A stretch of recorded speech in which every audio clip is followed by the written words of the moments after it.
You want some soup? How you get so big into food of this kind? Hello, and welcome to my spoiler review of Mandalorian Chapter 4, Sanctuary. If you have not watched the episode, please go and watch it before you watch this review, or just be aware that there are massive amounts of spoilers ahead. With that out of the way, I have to say, my son is so cute! My little baby Yodel. Oh my gosh, I was so proud this whole episode. So, where we last left off, I was not on speaking terms with Mr. Mandalorian because he had turned my son over to the Imperials, and I was not very happy about it. But he did a good job in this episode of starting to make up for things. He's still kind of struggling with what it means to be a dad. That very first scene with the two of them is great, you know. Yodel is playing with the switches and flipping them on and off, and it had like the same energy as a cat. Really, it's just like the watching them knock the vase off the table kind of energy as he goes to flip the switch after he was told not to flip the switch. That scene is really cute and sweet, and I loved it, and it's one of my two favorite moments in the episode. But what else I liked about it is it kind of helps you figure out just how aware is Yodel of everything that's going on around him, right? So the Mandalorian is clearly talking to him, saying words, and he's clearly ignoring them to some degree. I mean, just the kind of looking at him while he goes to flip the switch, he's aware that that's like what the problem is. Still don't have full comprehension of how much he comprehends, I suppose, but it's nice to see that play out. It's nice to see the two of them having a moment, and even to the point where Mando like picks him up and puts him in his lap. He's talking to Yodel a lot more than he does to other characters, so you can see he is kind of opening up to the little guy. But the true opening of this episode is we see a village under attack. This is probably the first time we've started the episode not with the Mandalorian, where the first scene is something completely unrelated until he eventually catches up to that point. So that made it feel a little bit different, a little bit more surprising. This time we kind of got an idea of what the plot was going to be before we see any of the main characters, as opposed to kind of starting with the main characters and getting some idea of the plot. But effectively, Mando and Yodel land on this planet, and they're just looking for shelter. They're looking for a sanctuary.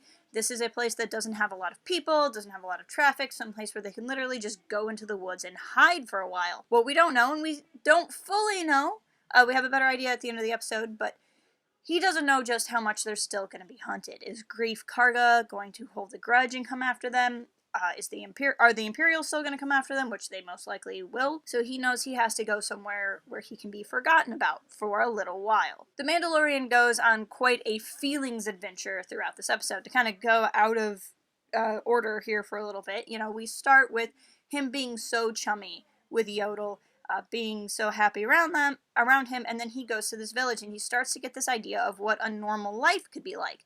Now, I wonder if that's because this normal farmer's life is so revolutionary, or we know that he's old enough to remember his childhood.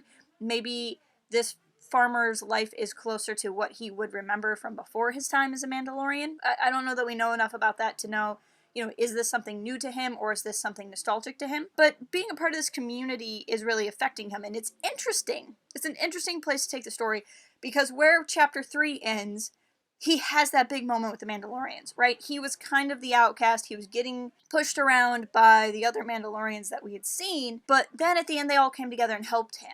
That this was the way that they risked themselves, they went out into the open to protect him. So he has this community. We see that he's not an outcast from the Mandalorian community. So to see him to kind of go from the Mandalorian community, where he has been accepted, to now seeing this very un-Mandalorian ideal, or at least un-Mandalorian for what his particular tribe believes in, there's something else going on there to me. There has to be something going on. It's not that he was just rejected, so now he's running to something that's the opposite of what he's been doing. He has been accepted, and so now he has this acceptance of the Mandalorians, but is still craving something else. And I think the whole point of this episode, beyond the plot, beyond what else is going on, beyond Baby Yoda moments, I think the real point here is to show you the emotional state of the Mandalorian, and to kind of add this other layer of conflict that maybe, just maybe, the Mandalorian doesn't want to be a Mandalorian as much as we thought he might. This idea that this farmer's life might be nice. Cara kind of chides him about, hey, you could just take the helmet off and live here. Like, why don't you do that? The idea that somebody could go from hunting people to farming is so different. And the fact that he kind of falls for Omera, who is the widowed mother, the fact that he kind of has this connection with Omera so fast. So to me, part of what this episode is doing is setting up a dissonance. So, or within his own journey. So you have him trying to be a better Mandalorian. We saw that in the first episode, where he's riding the blarg, and he's riding the blarg at the Ugnaughti's challenge of, your ancestors rode the mythosaur, even though his ancestors didn't. So we see him trying to have the armor and gain the armor and do the things that Mandalorians do to be a Mandalorian, and he gets that moment, gets that payoff, and wants to sit on a farm. I think we're going to see more of his own internal struggle, and see more that he really wants to be accepted into the Mandalorians because they saved him, and that his journey within the group might be one more of wanting to repay than one of actual searching, if that makes any sense. And it's with that, I think, that leads him to realize that he needs to keep moving, he needs to keep going, but he has this idea of being able to leave Yodel behind. Now, that seems really short-sighted. He knows the fobs are attuned to Yodel, something we see at the end of the episode. So why does he think he can get away with this? And I think part of that is just a separation from what Yodel means. I've felt this way. A couple other people have commented on this as well, that Mando sees something of himself in Yodel because they're both this idea of a foundling. Mando was brought into the Mandalorian culture and accepted, and he has found Baby Yoda, and is taking care of him. There seems to be a connection there, and I think that maybe he feels like if he can get away from Yodel, then he can get away from the temptation to be something other than what he is right now. This episode does also address the question some people had from last week, which is, do Mandalorians take their helmet off to eat? It seems that the whole thing that with the armor of have you taken your helmet off, it means in front of people. You can take your helmet off to sleep, you can take your helmet off to eat, or be hygienic, or do whatever you have to do, but you leave the helmet on in front of other people, and this is the way. So that was explained a little bit better. It's still odd because the Mandalorians we've seen in other works take their helmets off, and those works are made by the same people who are making and writing this. It can't be a mistake. It has to be something that we're going to get an answer to eventually. But it's still kind of an interesting thing to note that I think a lot of the way that we're seeing is probably specific to his tribe, but it's interesting because it also seems to be the things that are about his tribe are the things that everyone seems to know about. The things he's doing, he did since he was in the since the Clone Wars, right? It's like when the Mandalorians took him on, which was presumably around the time of the Clone Wars when he was a child, he's had the helmet on. So I'm kind of wondering if maybe his tribe has always been this way, and is not a result of whatever happened in the Mandalorian Purge, but there's that disconnection because maybe his tribe is the one that survived the Purge, therefore his tribe is the one that there are stories about. So if Mandalore, the planet, their homeworld, was wiped clean, and they were some sort of outcast group, they would be the ones who survived, because they're around, they're the ones people talk about, and now everyone kind of knows their thing, which may not have been a thing as much during the Clone Wars, during the Galactic Civil War. But now let's talk about the new characters we saw in this episode. The one character that everyone's been really excited, Cara Dune. It's like a Han situation, I think. But she's an ex-rebel shock trooper. I was really pleased with what her backstory was. I was worried, because we knew she had, like, the rebel symbol. I was like, is she going to be a part of the rebellion? If she's not a part of the rebellion, if she's not a part of the New Republic, like, what is she doing? It seems that she was this special forces person. She was this shock trooper. She was the person that you sent in a small team, getting stuff done, which is not something we've seen a lot of on the rebellion side. We've seen it more of on the Imperial. I don't think she's the first instance in new canon we've seen of such a thing on the rebellion side. It's more common to see it on the Imperial side. So it's cool getting to spend time with somebody in that job position, but from the rebel side of things. And it made what she's doing there make a whole lot more sense. So he's not, Mando is not getting, like, dragged into the New Republic because they're also looking for Yodel. She's not necessarily a defector because she hates the New Republic. She's literally just bored. Like, she gets bored, and so she retires and now goes off and does mercenary life and has a bounty on her head. I love the way we meet her. I love that they kind of spy each other right away on the planet. Like, they're shown as to be a match. Like, they are shown to be equals over and over and over again when we meet them, because Mando evaluates the planet and wants to be at the planet for these reasons, presumably the same reason she wants to be there. So they have the same kind of way of thinking about things. When they go out and they fight, I loved their fight, and I loved that their fight ends in a draw. They go back and forth, he gets in some good hits, she gets in some great hits, and at the end of the day, they're on the ground pointing their guns at each other, and that was a real rough and tumble fight. I was really impressed. Now, to the extent that it ends in a draw, I'd like to point out that she was not in really tough armor and she did not have gadgets. So, you know, if it was even playing field, she might have won. But I also don't think that's that odd, because when we meet Mando, he doesn't know how to ride a blarg. He gets beat up in a lot of different fights, so I think that he's not necessarily supposed to be the best fighter. He just is a Mandalorian, and as a Mandalorian, he's going to be better than your average thug. He's going to be better than your average bounty hunter, but he might not be the best. And so when you have the absolute best of the Rebel Alliance, they're going to be really evenly matched. I just love the way the two of them interacted. Like, they're literally pointing guns at each other, and then my other favorite moment of the episode is after they fought, Yodel's there, and he's, like, slurping his soup, and it cracks me up, and then Mando goes, "Would you like some soup?" And they're literally just sitting around soup, trading stories, and she tells her tale, and I don't know, I love it. I love her sass, I love her, I found this planet first, I love the way they, like, train people together, I love the way they fight together in such unison. I got bro vibes from them.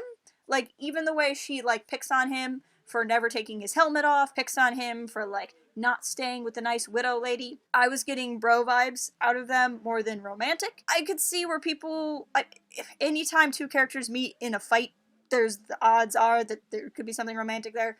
So I wouldn't be, like, pitchforks angry if it happened by any stretch of the imagination, but that was not the vibes. That was not the vibes, especially Cara was giving off at all to me.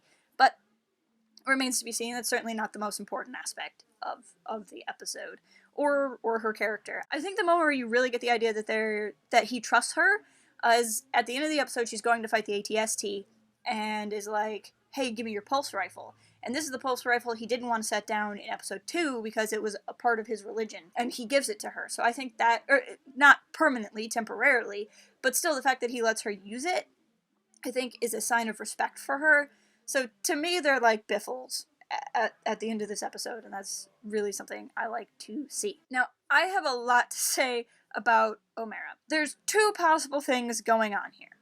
The first possible thing is exactly what it looks like. She could be the widow, farmhouse archetype character from a Western. She could be that person who is alone and raising a child and meets a hot cowboy and falls in love with a hot cowboy. That could be all it is. She could be a representation of a part of this good life that the Mandalorian could have if he stayed on this planet. I don't want to be one of those people who's like going to completely ignore the obvious for the sake of wildness. So I just want to establish that it's possible this is exactly what it looks like.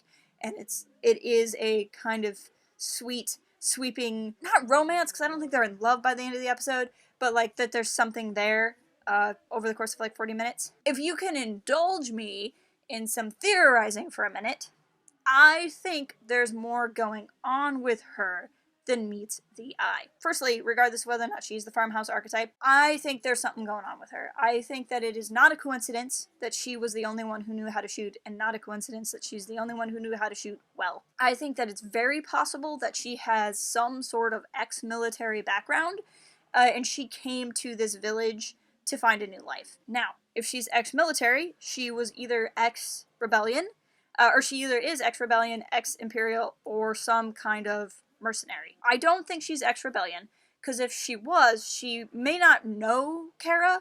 She may not be like, hey, haven't seen you since boot camp, but she probably would have noticed Cara's rebel tattoo on her face and gone, hey, I was in the rebellion too, what's up? And there was no exchange like that. So that leaves some kind of mercenary or some kind of imperial, which would lead to some sort of colorful past. Now, again, that could be all it is.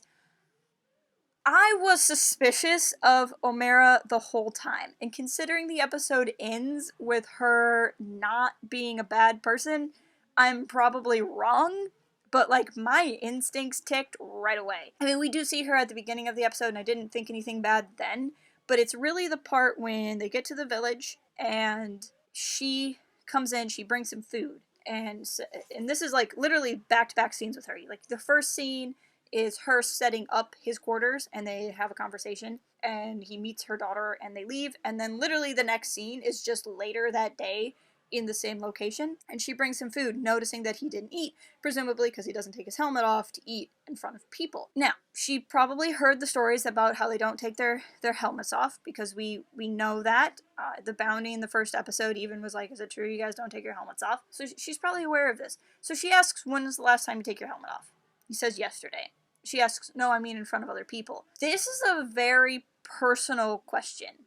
If you know anything about Mandalorians, even these kind of hints and pieces that people are talking about, you know it's like a deeply personal thing, right? So she has walked into his quarters, bringing him food, and is like, hey, when was the last time you took your helmet off for someone? It's very personal, and it's very personal very fast.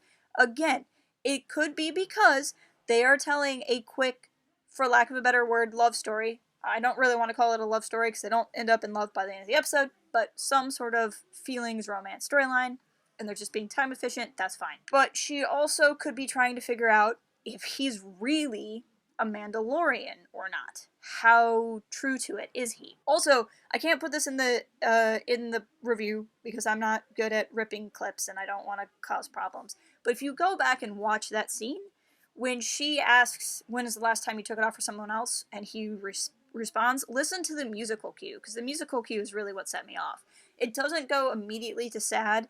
It doesn't say the same. It changes to this kind of ominous melody. I don't really know music terms, but it changes to this like ominous sound for a little bit, this ominous tone. And then kind of goes into sad when he says he hasn't taken his helmet off since he's a kid. I could just be misreading music because I'm not the best at music, but that's what set me off. It's also at this point where the girl asks if she can play with Baby Yoda, with Yodel. This has happened just previously, but in the same scene. And he sets Yodel on the ground, they run off, and he doesn't like that Yodel is going outside, and she stops him. She's like, they'll be fine. She's physically touching him, like insisting he'll be fine. She's recognizing him as a father figure to Yodel. She doesn't necessarily know that he's a new father. Maybe she doesn't know that Yodel's 50 years old, so obviously he would be a new father. But there's nothing that really says that. For all she knows, he's had 5 other kids and he's old hat at this. But she's treating him like a new dad, and she's like consoling him. And she's in his personal space. It was all happening really fast for me. And maybe that's just because I need more time to like be more into stories like this. I don't know. It just seemed odd that she was like, he's gonna be fine.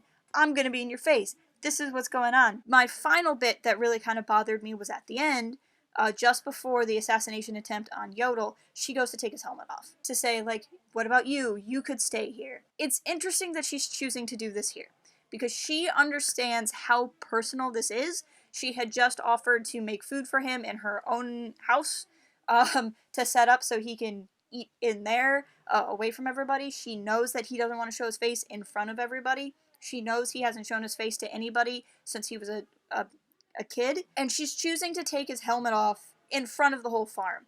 Now, if they were in one of the houses by a fireplace having an intimate moment, and she was trying to see if taking the helmet off would insinuate other things coming off, I get it a little bit more. But she's literally like, here, have this most intense, vulnerable moment of your whole life that means you have to say goodbye to your culture in front of literally everyone in town. She's effectively wanting him to be emotionally naked in front of absolutely everybody. It just felt weird to me. Now, maybe it's symbolic of him opening up to the whole community and not really her, or maybe she was trying to distract him because she knew the bounty hunter was in the woods. She doesn't respond to the gunshot in the same way the Mandalorian does. She just kind of freezes and then runs after he orders her to, like, go check on the kids, but she's not, like, afraid of the gunshot. So anyway, this was a really long explanation that could come to absolutely nothing, and maybe she shows up again in episode 7 and they fall madly in love and they have 3 children together, and I'm completely wrong.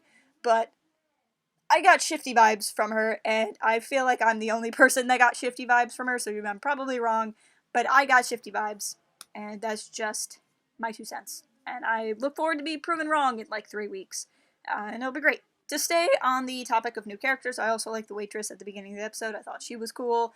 The way she was responding to taking bribes was funny. She had a good personality. I liked at what a lot of people are calling Lothcat. It probably is a Lothcat right at the beginning. Just to be like a nitpicky note, technically it's a Tuca. A Tuca is a type of space cat, and a Lothcat is a type of Tuca, so it's like all squares are rectangles, but not all rectangles are squares, right? So like all Lothcats are Tucas, but not all Tucas are Lothcats. So it looked like a Lothcat. It probably is a Lothcat. A Lothcat is a breed from Lothal, from Rebels. But it doesn't really matter. You can call it a Lothcat. I don't care. It's just a nitpicky thing. That is probably, it's definitely a Tuca. Could be a Lothcat, if that makes sense. And then the bad guys themselves, the Klaatuinians, the bad guys, they were fun.